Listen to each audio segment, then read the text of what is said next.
মসজিদে অপেক্ষারত বালকিটা ঘরের দুয়ারে লেগে যাবে। সকাল না দুপুর, রাত না গভীর রাত, কিছুই আমাদের জানা নাই। আল্লাহ, ওই অন্তিম কঠিন মুহূর্ত আসার আগে আমাদের সকলকে, প্রত্যেককে ঈমানের পথে অবিচল থাকার তৌফিক দান করে দাও। আল্লাহুম্মা আরহাম বিনা ফাইন্নাকা খায়রুর রাহিমিন, আল্লাহুম্মা আরযুকনা ফাইন্নাকা খায়রুর রাযিকিন, আল্লাহুম্মা ইফতাহ লানা আবওয়াবাল খায়রি কুল্লাহ।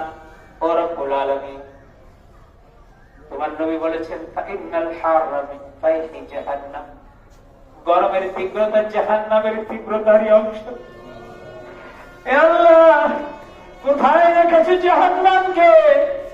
সে যদি একটা শ্বাস ছাড়ে, পুরো পৃথিবী এতটা উষ্ণ হয়ে যায়, আমাদের এখানে বসবাস করা কঠিন হয়ে যায়। না জানি সেই জাহান্নাম কত বড়।